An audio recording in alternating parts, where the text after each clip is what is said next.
estate profit system. So I've been wanting to do this little cast for, maybe close to 2 weeks.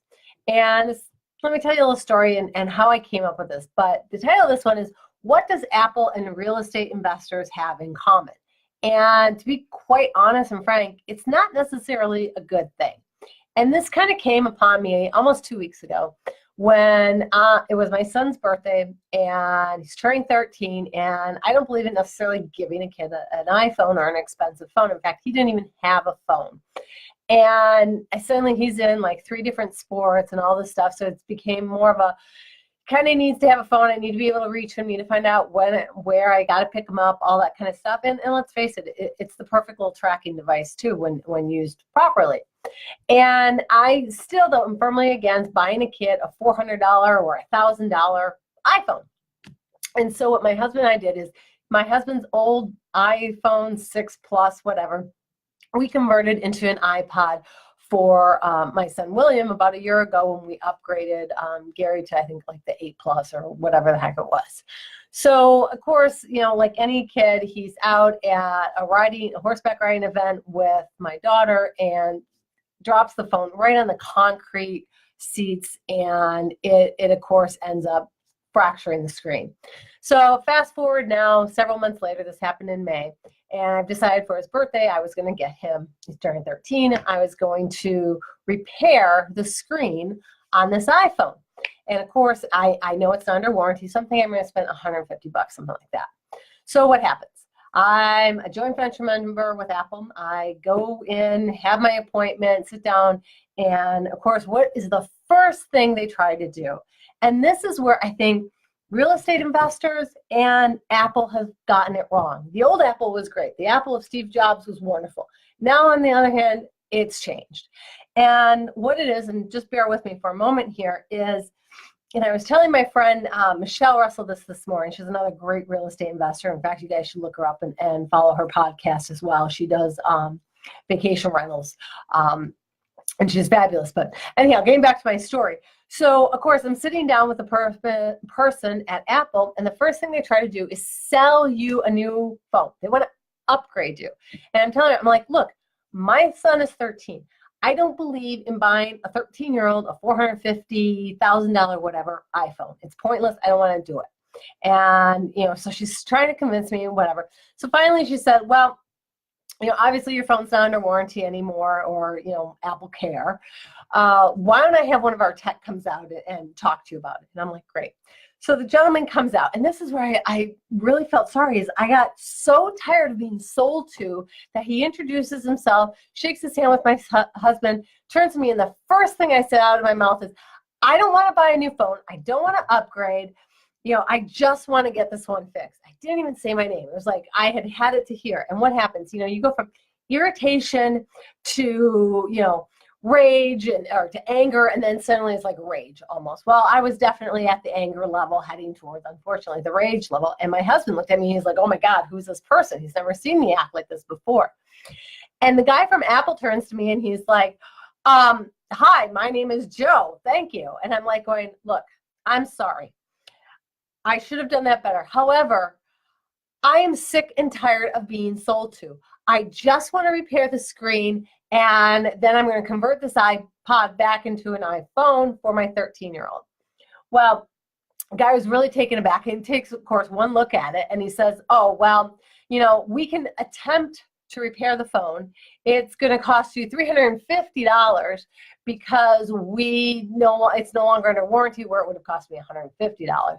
Well, wouldn't you do it? But the new XR, or whatever the hell Apple's trying to sell as their lower end version, is $450. So naturally, what is he trying to do?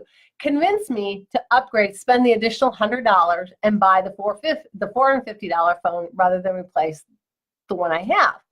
Well, of course, I looked at him. I said, look, I am not going to invest that kind of money into my child. It's not that I can't afford to, because I can. It's that I don't want to. And you're not listening to me.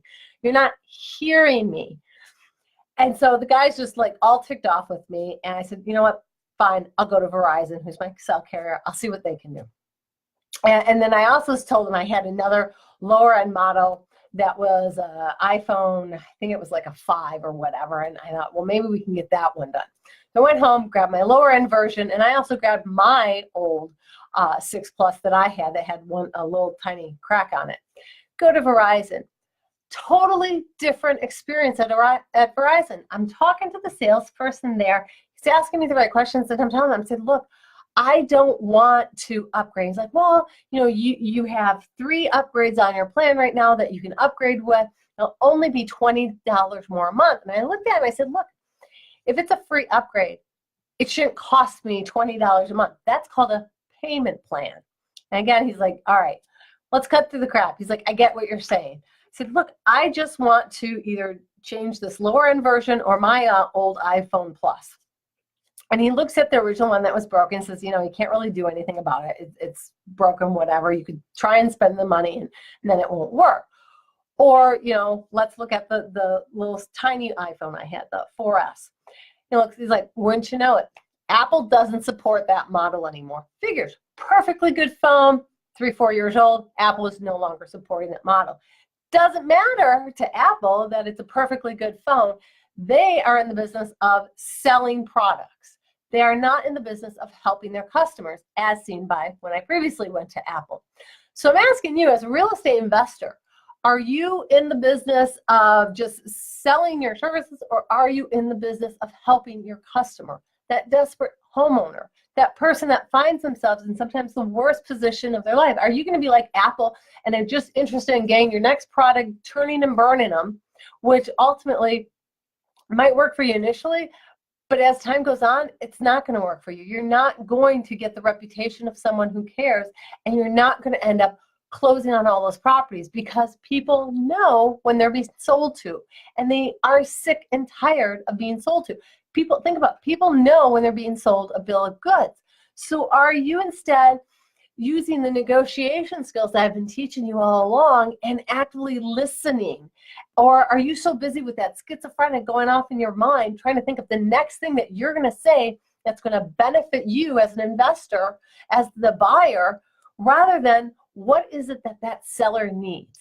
What is that seller trying to tell you? What is that white elephant in the room, or the red herring, or whatever you want to call it, that gets to what they need and how you can help them? If you're solely looking at, like Apple does, and selling you a product and getting you to upgrade year after year, versus that wonderful salesperson at Verizon who instead looked at what my needs and listened to me. He understood perfectly that I wasn't one of those customers, even though I can totally afford a new phone. I wasn't one of those customers that wanted to come in and buy my kid a $450 or $1,000 iPhone. Instead, I wanted to take a perfectly good phone and convert it back, give it a number and put it on our plan for him to use.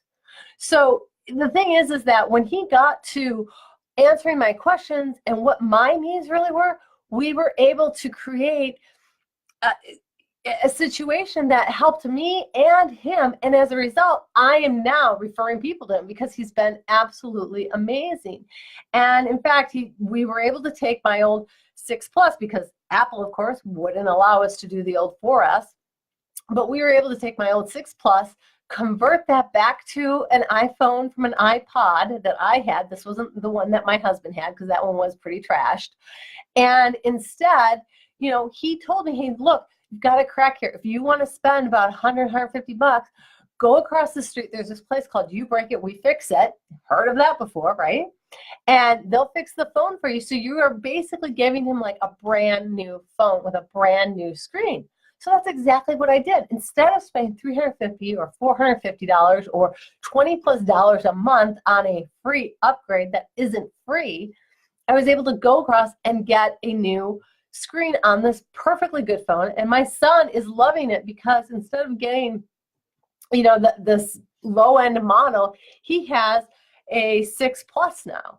And I was able to do this because I had somebody who listened to me, who really listened to what my needs are. So are you really listening to the needs of your sellers? Are you, when you're talking to them on the phone, are you asking them, well, If you don't mind me asking, it seems like unless you take all cash, you're not going to sell. It seems like this has just been an awful experience for you. It seems like you really dislike investors. Get them to start talking to you. It sounds like you're in a pretty bad situation. Or, use mirroring. When they tell you, I was talking to Jack and Mel this morning, two of my coaching students, about a property where the guy wanted $120,000. And that was his price. And that's pretty much close to what the ARV is on the property. The problem is the brother, it's a probate property, the brother took out the entire kitchen. So now it's not worth that. And I said, did you try mirroring? Go back to him and say, okay, when they tell you $120,000, just sit there and go, $120,000? And get them to explain. We need to be conversing with our sellers. We need to shut down our mind and that whole thing that we tend to do when we have people that we're talking to. So often we're trying to impress them or to, have that right question or sound witty or whatever, that instead we're not listening to them because we have the voices going off in our head of what we're going to say next. I mean, have you ever been in a conversation with somebody when they ask you a question and before you can answer it, they're asking you another question totally different? It's like rapid fire and you're like going, oh my God, this person is everywhere. Well, ask yourself, is that how you are with the seller? Are you asking them the right questions? And when you ask them, are you asking to listen to what their response is? It's okay to use silence, but it's not okay to be like Apple out there and just be trying to sell yourself or sell your product. Because, while you're selling your services, you need to first, listen to understand and be there for that other party that you're conversing with. You need to first be able to figure out, can you help them? Are they motivated? And stop selling yourself because, the moral of the story is nobody wants to be sold to. So, do you want to go with the apples of the world or, do you want to be that standalone orange? Apples are great. They're tasty. There's a lot of apples in the barrels, but I think I'd much rather be the orange and instead listen to people and find out how we can help them and not be so concentrated on, what my needs are. I know what my needs are. And that person I'm talking to, I'm telling you right now, they could absolutely 100% care less as to what my needs are. And, people want to do business with people they know, like, and trust. They're not going to like you if you're selling to you. You don't like it when family members just try to sell you stuff. You don't like it when network marketers try to call you up and get you into their marketing. Don't be that person. Be that person that comes with authenticity, truth, ethics, morals. Be that person who truly cares and wants to make things great and wants to truly help people, because that's what's going to get you the deals in the end. That's what's going to get you those referrals out there. So I hope you found this valuable, and make sure you like and follow us. And if you click on the link, I also have a free marketing guidebook for you. Until later. Ciao.